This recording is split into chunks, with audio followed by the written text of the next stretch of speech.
بسم اللہ الرحمن الرحیم۔ السلام علیکم۔ کلاس 7، کیا حال ہیں آپ سب کے؟ امید کہ آپ سب ٹھیک ہوں گے۔ اچھا بچوں، جیسا کہ پچھلی دفعہ میں نے آپ کو سبق چچا چھکن نے ردی نکالی کہ مصنف کا تعارف اور سبق کی وضاحت پیش کی تھی۔ آج ہم سبق کا مشقی کام کریں گے۔ اس کے لیے آپ اپنی کاپیز نکال لیجئے اور کتاب کا صفحہ 74 کھول لیجئے اور اس کے مشقی سوالات ہم آج کریں گے۔ تو سب سے پہلے جو ہم سوال کریں گے وہ ہے الفاظ معنوں کا، ٹھیک ہے؟ تو سوال نمبر 1 کاپی ڈاؤن کریے۔ سوال نمبر 1 کاپی ڈاؤن کر کے آپ نے اس کے جو معنی الفاظ ہیں وہ پہلے لکھنے ہیں۔ 2 کالم بنائیں گے، الفاظ والے کالم میں الفاظ کاپی ڈاؤن کریں گے اور معنی والے کالم میں معنی کاپی ڈاؤن کریں گے، جو کہ آپ فرہنگ سے اس کے معنی لکھیں گے، ٹھیک ہے؟ تو یہ آپ نے کام کرنا ہے سوال نمبر 1 کا۔ اس کے بعد ہم آتے ہیں کثیر الانتخابی سوالات کی طرف۔ اب کثیر الانتخابی سوالات بھی کاپی ڈاؤن کریں گے آپ، ٹھیک ہے؟ سوال کاپی ڈاؤن کریے۔ مندرجہ ذیل میں سے ہر ایک کے درست جواب کے گرد دائرہ بنا کر خالی جگہ میں لکھیے۔ سوال نمبر 1 ہے، بچوں کے استاد کو مردانے میں کسی ڈیش کے انتظام کی ضرورت ہے۔ کس کی ضرورت ہے؟ کسی ڈیش کے انتظام کی ضرورت ہے۔ 3 آپشن دیے گئے ہیں، الف کھانے، ب کمرے اور جیم پلنگ۔ درست جواب آپشن ب کمرے کی، صحیح؟ اچھا، اب آ جائیے سوال نمبر 2 کی طرف۔ چچی نے کمرہ کھول کر الماریوں میں ڈیش ڈالنے کی تجویز دی۔ الف دوائی، ب اخبار، جیم قفل۔ درست جواب جیم قفل۔ اب ہم 3 کی طرف آتے ہیں، تیسرے سوال کی طرف، اور تیسرا سوال ہے، چچا جان نے الماریاں کھولی تو دیکھا کہ ان میں ڈیش ٹھسا ٹھس بھرے ہوئے ہیں۔ الف برتن، ب کاغذات، جیم کھلونے۔ درست جواب ب کاغذات۔ چوتھے سوال کی طرف بڑھیے اور تحریر کریے۔ چوتھا سوال، چچا جان کا خیال تھا کہ درزی کا بل پاس ہو تو کافی ڈیش مفید کاموں کے لیے بچایا جا سکتا ہے۔ الف وقت، ب پیسہ، جیم حوصلہ۔ درست جواب آپشن الف وقت۔ اب آئیے 5ویں سوال کی طرف۔ چچا کام نہ کر پانے پر ڈیش ہو رہے تھے۔ الف خوش، ب ناراض، جیم کھسیانے۔ درست جواب ہے جیم کھسیانے۔ اچھا بچوں، یہ تھے کثیر انتخابی سوالات جو کہ آپ نے ابھی کر لیے ہیں، اور اب آپ بڑھیے مختصر جواب کے سوالات کی طرف۔ کاپی ڈاؤن کریے مختصر جواب کے سوالات اور سوال تحریر کریے۔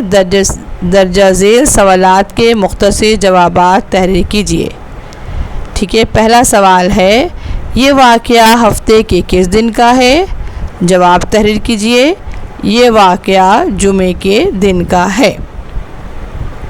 دوسرا سوال تحریر کیجیے، اس وقت چچی جان کیا کر رہی تھی؟ اس وقت چچی جان کیا کر رہی تھی؟ جواب تحریر کیجیے، اس وقت چچی جان بنو کی اوڑھنی میں لچکا ٹانک رہی تھی۔ اس وقت چچی جان بنو کی اوڑھنی میں لچکا ٹانک رہی تھی۔ تیسرے سوال کی طرف بڑھیے اور تحریر کیجیے، بچوں کے استاد کو کیا درکار تھا؟ مطلب کیا چاہیے تھا؟ درکار سے مراد کیا چیز کی ضرورت تھی؟ اب جواب تحریر کیجیے، بچوں کے استاد کو پڑھانے کے لیے کمرہ درکار تھا۔ 5ویں سوال تحریر کیجیے، چچا جان نے کیا ذمہ داری لی؟ اور 5ویں سوال کا جواب تحریر کریں۔ چچا جان نے کاغذات والا کمرہ خالی کرنے کی ذمہ داری لی۔ چچا جان نے کاغذات والا کمرہ خالی کرنے کی ذمہ داری لی۔ یہ تھا چوتھا سوال۔ 5واں سوال اب تحریر کریں گے آپ۔ 5واں سوال ہے، الماریوں کو کھول کر دیکھنے پر چچا جان کی کیا حالت ہوئی؟ الماریوں کو کھول کر دیکھنے پر چچا جان کی کیا حالت ہوئی؟ جواب تحریر کیجیے اور کتاب کا صفحہ 71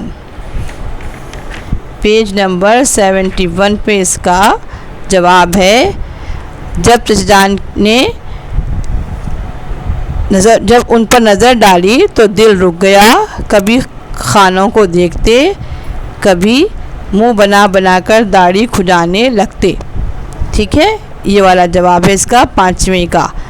مل گیا آپ کو 5ویں کا جواب، page number 71 second paragraph 3rd line, تیسری لائن۔ اب ہم آتے ہیں چھٹے سوال کی طرف، اور چھٹا سوال ہے اس وقت انہیں چچی کی کیا بات بامعنی معلوم ہوئی؟ اس وقت انہیں چچی کی کیا بات بامعنی معلوم ہوئی؟ جواب تحریر کیجیے۔ اس وقت انہیں چچی کی کمرہ کھول کر قفل الماریوں میں ڈال دیے جائیں، یہ بات بڑی بامعنی معلوم ہوئی۔ ٹھیک ہے، الفاظ کا رد و بدل کر کے آپ نے جواب لکھنا ہے، کتاب کے الفاظ میں نہیں لکھنا، صرف آپ کتاب سے آپ دیکھ سکتے ہیں دوست جواب، مگر الفاظ آپ تبدیل کر کے لکھیں گے۔ ٹھیک ہے، اچھا اب ہم 7ویں سوال کی طرف بڑھتے ہیں، نہیں سوری 7ویں سوال کی طرف بڑھتے ہیں، اور 7واں سوال ہے چچا جان نے کاغذات کو کس لحاظ سے 2 ڈھیروں میں تقسیم کیا؟ چچا جان نے کاغذات کو کس لحاظ سے 2 ڈھیروں میں تقسیم کیا؟ تو لکھ دیجیے، چچا جان نے ایسے کاغذات جو کام کے تھے ان کو ایک ہاتھ پر کام کے کاغذوں کی جگہ مقرر کر لی، اور دوسرے ہاتھ پر ردی کاغذوں کی اور ڈھیر کی تقسیم شروع کر دی۔ پیج نمبر 72 فرسٹ پیراگراف اور 3rd لائن، تیسری لائن۔ مل گیا آپ کو اس کا جواب تیسری لائن پر، صحیح۔ اچھا اب ہم آتے ہیں جواب سوال نمبر 8 کی طرف۔ ٹھیک ہے، 8واں سوال ہے چچا نے چچی کو آملے کا تیل لا کر دینے کی پیشکش کیوں کی؟ چچا نے چچی کو آملے کا تیل لا کر دینے کی پیشکش کیوں کی؟ جواب تحریر کیجیے۔ چچا نے چچی کو آملے کا تیل لا کر دینے کی پیشکش اس لیے کی تاکہ چچی خوش ہو جائیں اور کمرے کے بارے میں نہ پوچھیں۔ صحیح۔ 10ویں سوال کی طرف بڑھتے ہیں اور 10واں سوال تحریر کرتے ہیں۔ اپنی کاپی پر 10واں سوال تحریر کیجیے۔ چچی نے رات کو کمرے میں صفائی کا کیا حل پایا؟ اور 10واں سوال کا جواب ہے سیکنڈ لاسٹ پیراگراف، رات کو چچی مردانے میں آئیں تو دیکھا کہ کمرہ صاف ہے اور الماریوں میں قفل پڑے ہوئے ہیں۔ اس طرح سے ہم نے 10 مختصر جواب کے سوالات کر لیے اور کثیر الانتخابی سوالات بھی ہم نے کر لیے، اور اب جو ہے اس کا باقی مشقی کام جتنا بھی رہتا ہے وہ ہم اگلی کلاس میں کریں گے۔ اس وقت تک کے لیے مجھے اجازت دیجیے۔ اللہ حافظ۔